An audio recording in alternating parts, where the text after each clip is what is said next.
I never expected my life to change because of something so small.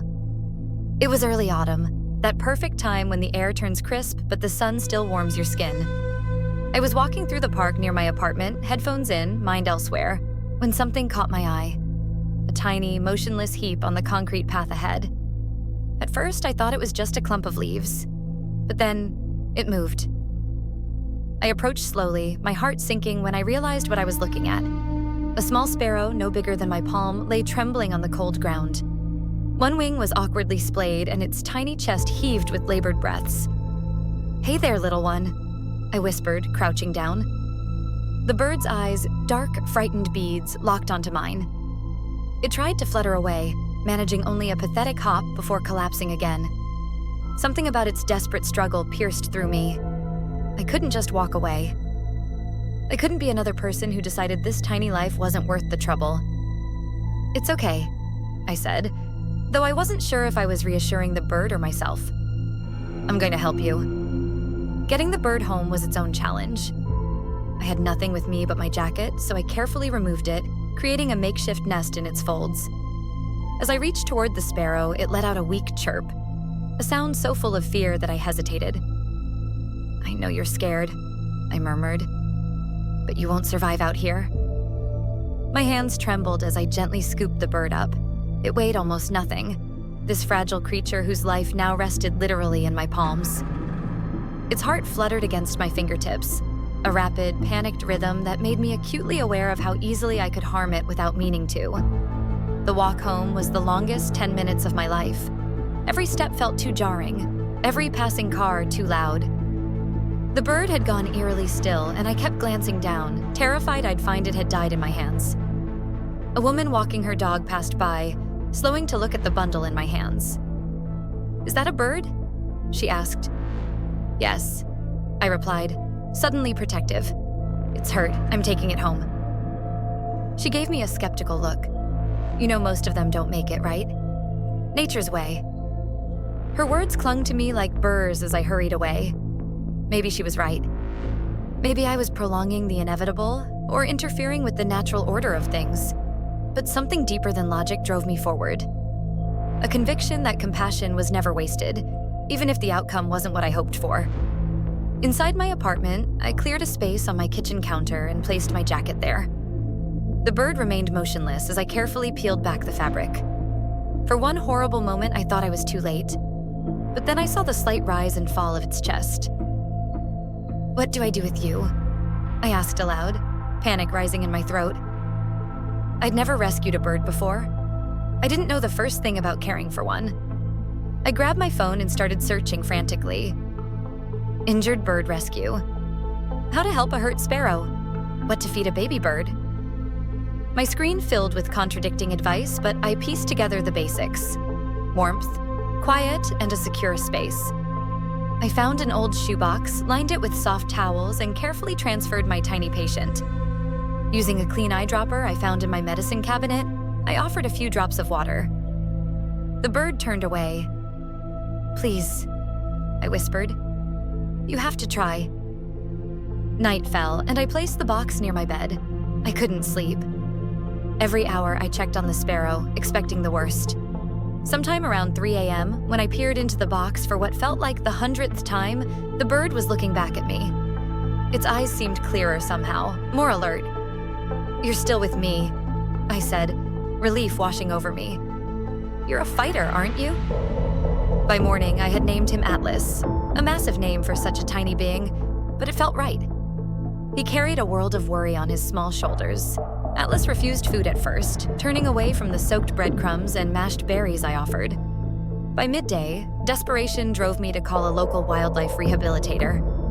"Birds are tricky," the woman on the phone told me, "especially after trauma, but they're also incredibly resilient." She advised me on a special mixture of baby bird formula and walked me through examining Atlas for injuries. His wing wasn't broken, just badly bruised, likely from hitting a window or being attacked by a predator. "Keep him warm, quiet, and give him time," she said. "That's all any of us can do when we're hurting." Her words lingered with me as I sat beside Atlas's box, watching his tiny chest rise and fall. I had my own injuries. Not physical ones, but wounds that had left me isolated, reluctant to connect. A relationship that had ended badly, a job I'd lost, a family I rarely spoke to anymore. We're both a little broken right now, aren't we? I told Atlas. He chirped softly in response, the first sound he'd made since I'd brought him home. That night, he ate a little from the eyedropper. I felt a ridiculous surge of pride, as if I'd accomplished something momentous. The second day with Atlas was marked by small victories. He took more formula, his eyes tracking my movements around the room. I found myself narrating my actions to him, as if he understood. Just getting your breakfast ready, I'd say, or I'm going to change your towels now. I'd been working remotely since losing my office job, taking freelance projects that barely covered my rent. That morning, I set up my laptop next to Atlas's box, comforted by his presence as I typed away. Occasionally, I'd glance over to find him watching me, his head cocked in that curious way birds have, as if he was trying to decode the strange human ritual of staring at a glowing screen. Not very exciting, is it? I laughed. Trust me, I know. Around noon, my phone rang, a potential client wanting to discuss a project. As I talked business, trying to sound professional and confident, Atlas began to chirp. Not the weak sound from before, but insistent, almost melodic calls that made me smile mid-sentence. I'm sorry about the background noise, I told the client.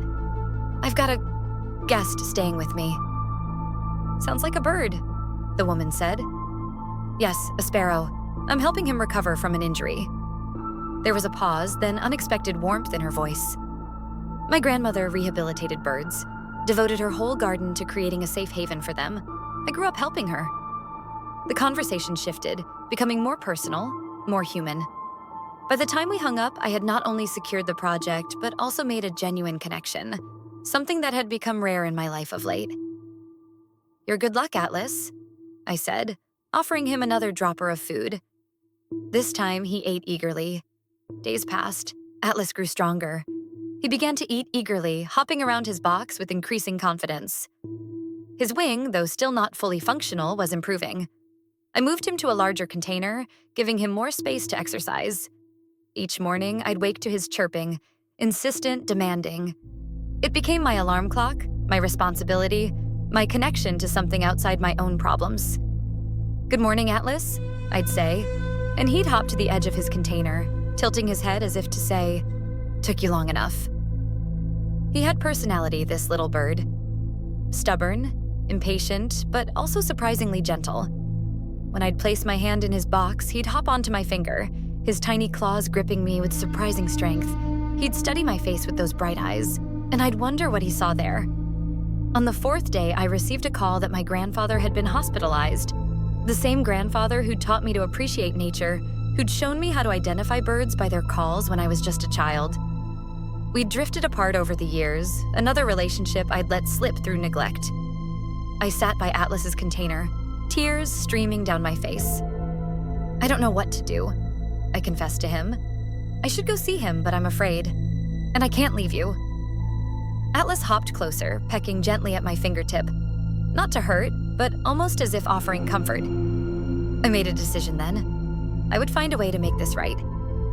The wildlife rehabilitator agreed to take Atlas temporarily while I made the 6-hour drive to visit my grandfather. Handing over the small container felt like surrendering a piece of myself.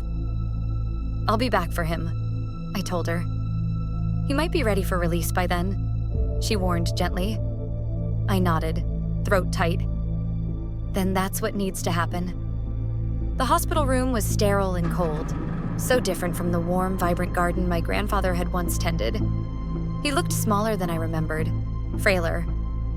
But his eyes, those sharp eyes that had once pointed out cardinals and blue jays to me, lit up when I entered.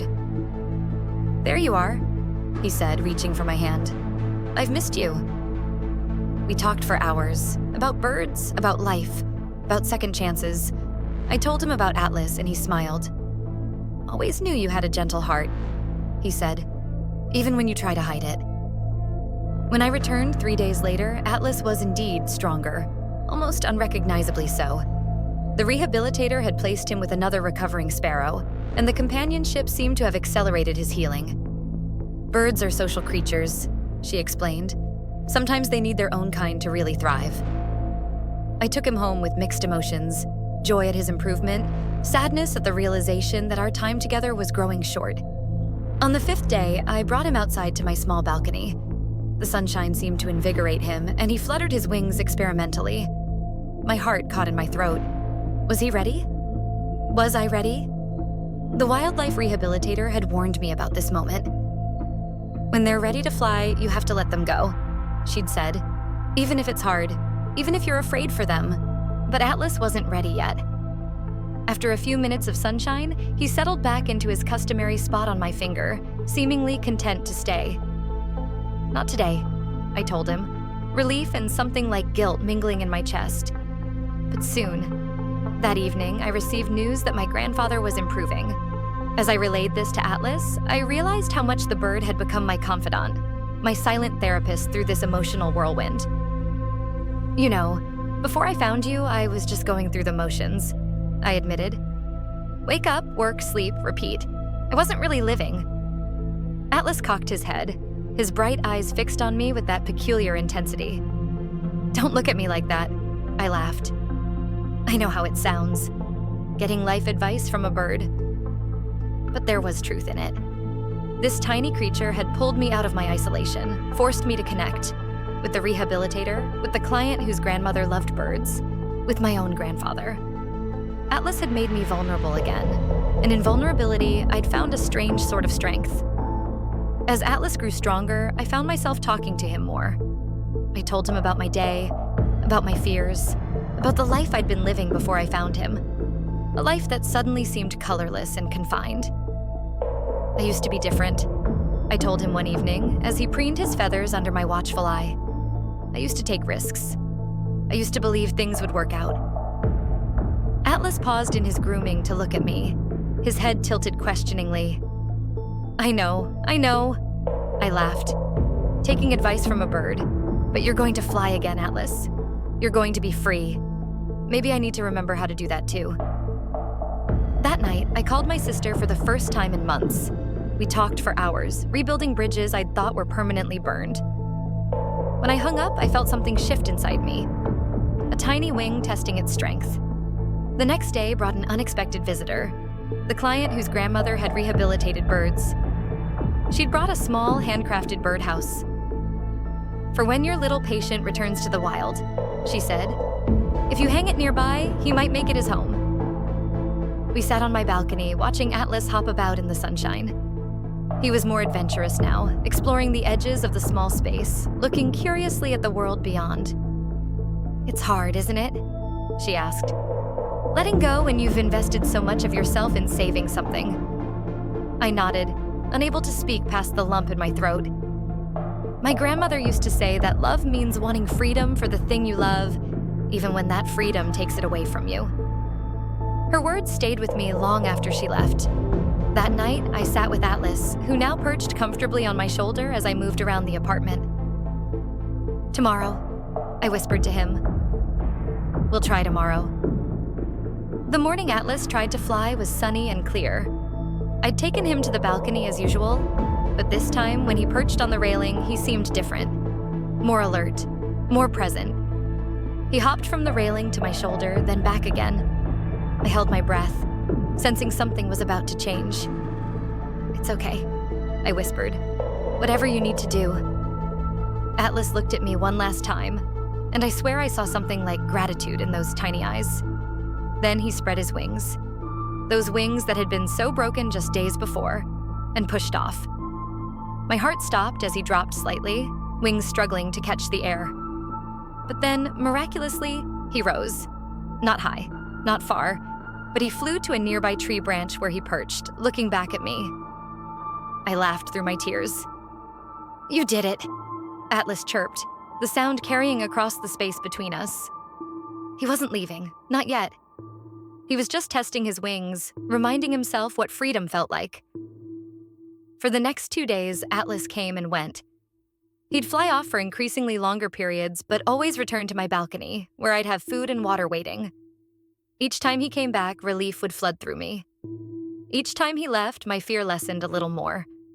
During one of his absences, I hung the birdhouse my client had given me, I placed it carefully, making sure it was visible from multiple approaches, hoping it would provide Atlas shelter when he needed it.